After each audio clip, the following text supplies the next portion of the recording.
इस वीडियो में हम पढ़ेंगे होब्स के संप्रभुता संबंधी विचार।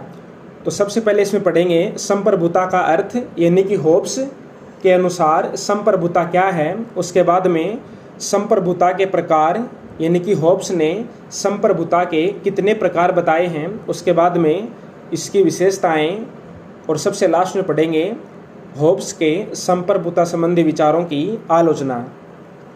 तो सबसे पहले देखते हैं होब्स के अनुसार संप्रभुता का अर्थ।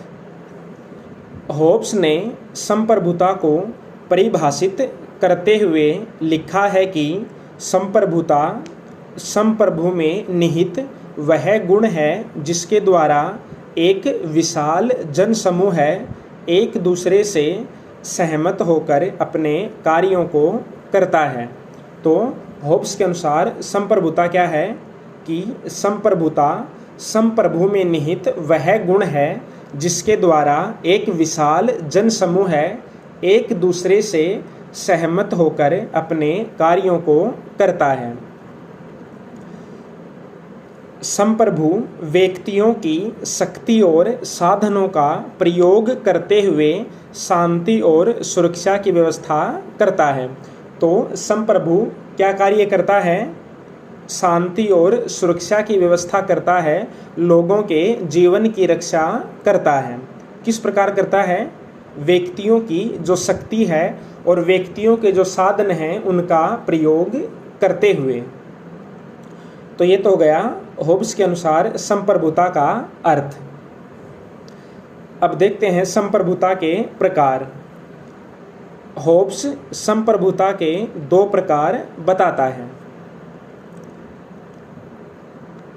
पहला प्रकार है स्थापित संप्रभुता।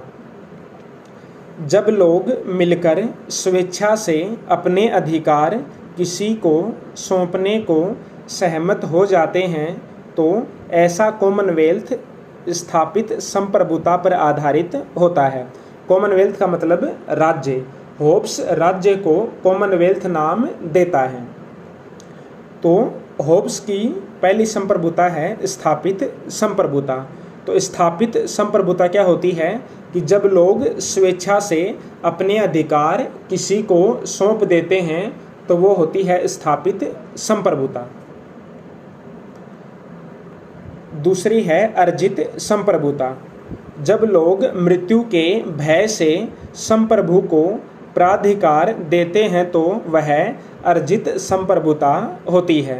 यानी कि जब व्यक्तियों को मरने का डर होता है, या फिर ऐसे कह सकते हैं कि जब व्यक्ति अपनी जीवन रक्षा के लिए संप्रभु को अधिकार सौंप देते हैं तो वह अर्जित संप्रभुता होती है। तो इस प्रकार होब्स ने दो प्रकार की संप्रभुता बताई है, अर्जित और स्थापित। अब देखते हैं होब्स की संप्रभुता की विशेषताएं। पहली विशेषता है सर्वशक्तिमान। होब्स के अनुसार संप्रभुता सर्वशक्ति का ही दूसरा नाम है। संप्रभु सर्वशक्तिमान होता है, उसमें राज्य के शासन की विधायिका, कार्यपालिका, न्यायपालिका से संबंधित सभी शक्तियाँ केंद्रित होती हैं। तो जो संप्रभु होता है वह क्या होता है? सर्वशक्तिमान होता है। उसमें विधायिका, कार्यपालिका, न्यायपालिका इन तीनों की शक्तियाँ केंद्रित होती हैं। संप्रभुता के गुण से युक्त संप्रभु असीमित शक्तियों का उपयोग करता है। तो संप्रभुता की पहली विशेषता क्या हो गई? सर्वशक्तिमान। दूसरी विशेषता है निरंकुशता। होब्स ने संप्रभुता पर बोंदा द्वारा लगाई गई संपत्ति संबंधी सीमा को हटाकर निरंकुश संप्रभुता का चित्रण किया है। तो जो बोंदा है वह संप्रभुता की जो निरंकुशता होती है उस पर संपत्ति संबंधी नियंत्रण स्थापित करता है, लेकिन होब्स ने बोंदा द्वारा लगाए गए संपत्ति संबंधी नियंत्रण को भी समाप्त कर दिया है। बोंदा ने कहा था कि जो संप्रभु है वह पूरी तरीके से निरंकुश है, लेकिन उस पर कुछ प्रतिबंध भी हैं। वह व्यक्तियों की संपत्ति को नहीं छीन सकता है। लेकिन होब्स ने इस प्रतिबंध को भी हटा दिया और होब्स ने कह दिया कि संप्रभु व्यक्तियों की संपत्ति को भी छीन सकता है। आगे देखते हैं। होब्स का कहना है कि संप्रभु द्वारा स्थापित शांति और सुरक्षा की स्थिति में ही धन कमाया जाता है। अतः संप्रभु संपत्ति के संबंध में कोई भी कानून बना सकता है।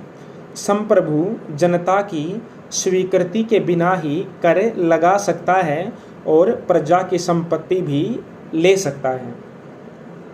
तो ये हो गई दूसरी विशेषता। दूसरी विशेषता क्या है? निरंकुशता, यानी कि संप्रभु पर किसी प्रकार का कोई प्रतिबंध नहीं है। तीसरी विशेषता है संप्रभुता अविभाज्य। होब्स ने शक्ति विभाजन के सिद्धांत को अस्वीकार करके संप्रभुता के अविभाज्य स्वरूप को प्रस्तुत किया है। होब्स के अनुसार संप्रभुता के प्रयोग में किसी को भागीदार नहीं बनाया जा सकता। यदि ऐसा किया जाता है तो संप्रभुता नष्ट हो जाएगी। तो होब्स क्या कहता है कि संप्रभुता अविभाज्य है, उसका विभाजन नहीं हो सकता है, उसका प्रयोग केवल संप्रभु शासक ही कर सकता है। अब आगे देखते हैं। लॉस की होब्स को अद्वैतवाद का सम्राट कहता है। देखो, संप्रभुता के बारे में दो विचार प्रचलित हैं। एक तो है अद्वैतवाद और दूसरा होता है बहुलवाद।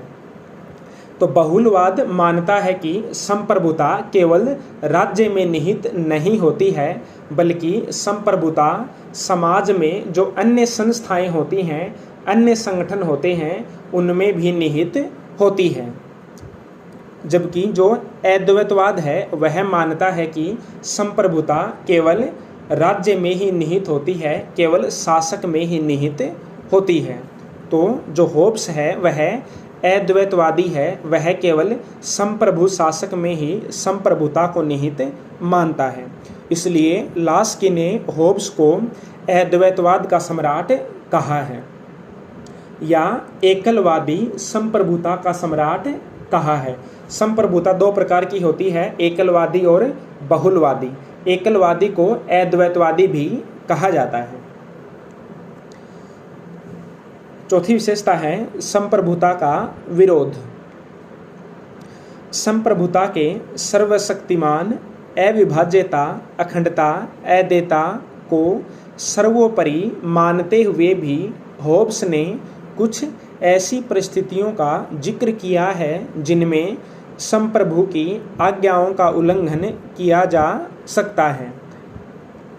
यदि संप्रभु किसी व्यक्ति को स्वयं को मारने, अपना अंग भंग करने, अपने आक्रमणकारियों का विरोध न करने अथवा जीवन को बनाए रखने वाली वस्तुओं का प्रयोग न करने का आदेश देता है, तो व्यक्ति उसकी अवज्ञा कर सकता है।